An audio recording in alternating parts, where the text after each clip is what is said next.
온돌의 모습입니다. 그러니까 장항이라고 그럴까요? 뭐 이런 모습이 여기서 이제 아궁이에서 그 고래를 놔서 불을 떼면 이 부분이 따뜻해지고 보통 생활은 이쪽 그냥 그 바닥에서 의자를 놓고 이렇게 생활을 하게 되고 잘 때는 여기 이제 가족들이 쭉 모여서 이 온돌 부분에서 잠을 자게 되는 이런 구조죠. 이거 역시 그 마찬가지의 모습입니다. 여기 그 온갖 가재도구 같은 것. 중국 연변에는 아직도 이런 온돌이 사용되고 있는 것이다. 이 부분에 그 아궁이가 있어서 이 항이라고 하는. 그렇다면 온돌의 흔적을 벽화에서 발견할 수는 없을까? 무용청과 나란히 있는 각저총. 각저총 역시 무덤 내부에 많은 벽화를 그렸다. 하지만 관리 소홀로 심하게 훼손돼 현재는 무엇이 그려져 있는지 제대로 알아보기 어렵다. 다행히 훼손되기 전의 사진에는 온돌로 보이는 모습이 뚜렷하게 남아있다. 벽화 속에 무릎을 꿇고 앉은 두 여인의 위치가 옆에 서 있는 시종보다 높다. 온돌 위에 앉아있는 것으로 보인다. 방해 안쪽에는 그 장항이라고 하는 그 온돌이 놓여지고 나머지 부분에는 그 귀족 주택인 경우는 그 전돌이라고 부르는 우리나라 특유의 그 벽돌 바닥을 아마 썼던 걸로 보여집니다. 일단 벽돌은 굉장히 차갑기 때문에요. 그 위엔 바로 앉을 수가 없고 이 좌상이나 평상이라고 부르는 낮은 아마 이 구조물, 평상은 너무 많이 아실 거고요. 이런 거를 그 온돌과 같은 높이로 이렇게 쭉 놨던 걸로 보여집니다. 그러니까 바로 좌상에서 이렇게 앉아서 생활을 하다가 잘 때는 온돌에서 바로 잘 수 있는 이런 구조죠. 그리고 아주 간혹 드물게도 벽돌 바닥 위에 바로 의자를 놓고 이제 앉아 있는 그런 입식 생활의 모습도 벽화에는 가끔 나타납니다. 이것은 고구려 귀족 저택의 실내를 재현해 놓은 것인데요. 이 벽화에 나타나는 고구려 실내 모습 몇 가지를 모아서 추정을 해본 것인데 한번 보실까요? 자, 이 방 한쪽으로는 탁자와 의자가 보입니다. 손님이 오시면 이쪽으로 모시고 다과를 대접하면서 대화를 나눴겠죠. 자, 그리고 또 이 방 한쪽으로는 평상이 보입니다. 이 의자가 있는 공간과 이 평상이 있는 공간은 이렇게 휘장을 치거나 또는 벽으로서 아마 구분을 해 놓았을 겁니다. 이 벽화에서 보시는 것처럼 이 고구려에서는 휘장이 널리 쓰였다고 합니다. 실내에서도 신을 벗지 않고 있다가 이렇게 평상에 올라갈 때야 비로소 신을 벗게 되는데요.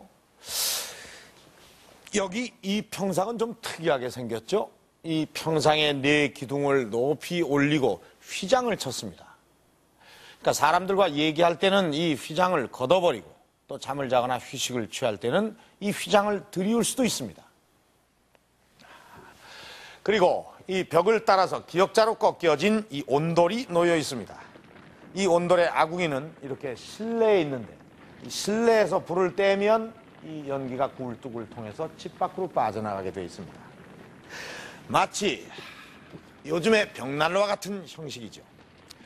의자에 앉아서 대화를 나누다가 필요하면은 이 평상이나 온돌에 앉거나 누워서 쉬거나 또 잠을 잘 수도 있는 것이죠. 그러니까 고구려 귀족의 실내 생활은 우리가 흔히 알고 있는 이 조선시대 양반들의 실내 생활과는 전혀 다른 것이었습니다. 자, 이번에는 이 안채에 딸려 있는 부속 시설 중에서 부엌을 한번 구경해 보실까요? 고구려 저택의 부엌 중에서 아주 그것이 자세하게 남아있는 안악 3호분의 부엌 그림 앞입니다. 내부를 한번 살펴볼까요? 부엌에는 세 사람의 여자가 일을 하고 있는데요. 한 여인은 아궁이에 불을 지피고 있고 또 한 여인은 그릇을 정리하고 있으며 그리고 다른 여인은 부뚜막에 있는 시루에서 음식을 만들고 있습니다. 그런데 이 아비라는 이름이 붉은 글씨로 아주 선명하게 쓰여 있습니다. 시루로 음식을 만들고 있는 고구려의 부엌. 그렇다면 고구려 사람들은 과연 무엇을 어떻게 요리해서 먹었을까요? 음식 준비로 분주한 고구려의 부엌으로 가보겠습니다. 서울대학교 박물관에는 아차산 유적지에서 출토된 고구려 유물들이 보관돼 있다.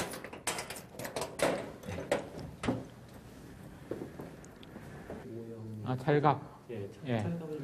아직 복원 작업을 끝내지 못했지만 남쪽의 고구려 유적지에서 이렇게 다량의 유물이 나온 것은 드문 일이다. 출토된 유물은 저장용기와 배식기, 물병 등 고구려 군인들이 사용했던 생활용기가 주를 이룬다. 곡물 저장용이나 이런 식으로. 다양한 생활용기 중에서도 특히 눈에 띄는 것은 시루다. 고구려 고분 벽화에 나타나는 시루가 실생활에서도 사용됐음을 분명하게 보여주는 것이다. 고구려 시루가 가장 오늘날 시루하고 비슷합니다. 예, 그래서 특징이라고 하면은 좀 넓고 밑바닥이 넓고 구멍이 크고 그리고 구멍이 이제 정연하게 뚫려 있죠. 예, 아주 규칙적인 배치를. 예. 그래서 이 시루는 그 증기가 올라와서 음식을 익히는 거기 때문에 이 구멍이 굉장히 중요한 기능을 합니다. 구멍이 지금 예. 몇 개 나와 있나요? 지금? 요거는 지금 가운데 하나를 중심으로 6개가 돌아가면서 있는 그런 형태인데요. 그리고 아주 늦은 시기가 되면 4개로 이렇게 커집니다. 4개가 되면은 오늘날 시루하고 똑같은 그런 형태가 되는 거죠. 현재 사용하는 시루가 고구려의 전통을 이어받았다는 것은 고구려의 시루가 그만큼 우수했다는 것을 입증한다. 그렇다면 고구려 사람들은 시루에 무엇을 쪄서 먹었을까? 경기도 연천군 왕직면 무등이리에서는 얼마 전 소규모의 고구려 군사 유적이 발견됐다. 임진강 유역에 있는 이곳은 백제와 신라의 공격을 방어하기 위한 고구려의 최전방 기지였다. 주변에서 발견되는 화살촉과 같은 유물은 이곳이 군사 기지였음을 증명한다. 예, 보시면은 이 단면이 삼각형입니다. 완전히 길고 말이죠. 예. 특히 이곳에서 눈길을 끄는 것은 불에 타다 남은 곡식이다. 당시 군량미로 사용했던 것으로 보인다. 천원형이 섞여 있습니다. 지금. 이것으로 고구려 사람들이 쌀을 주식으로 이용했음을 알 수 있다. 무등리에서는 탄화미뿐만 아니라 탄화된 좁쌀도 상당량 출토됐다. 분석을 해보니까 쌀하고 조가 주류를 이루고 있고요. 그 쌀과 조의 그 비율은 약간 6대4 정도가 된 걸로 봐서 약간 쌀에다가 조를 섞은 그런 쌀밥이라 그래야 되나요? 조밥이라 그래야 되나요? 그거를 주식으로 했던 것 같습니다.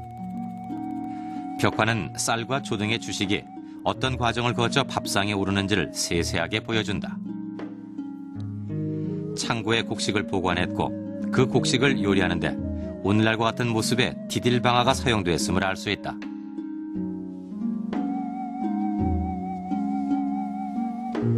우물가에서 깨끗이 씻겨진 곡식은 시루에 얹혀 조리됐을 것이다.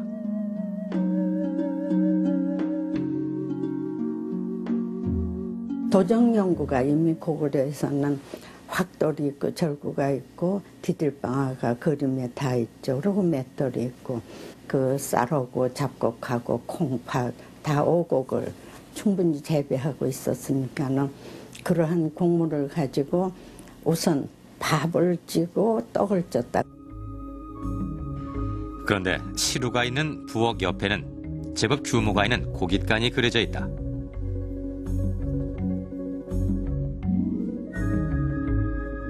고깃간에는 짐승의 고기가 가득하다. 이 벽화는 고구려인들이 육식을 상당히 선호했음을 보여준다. 다른 무덤에 그려진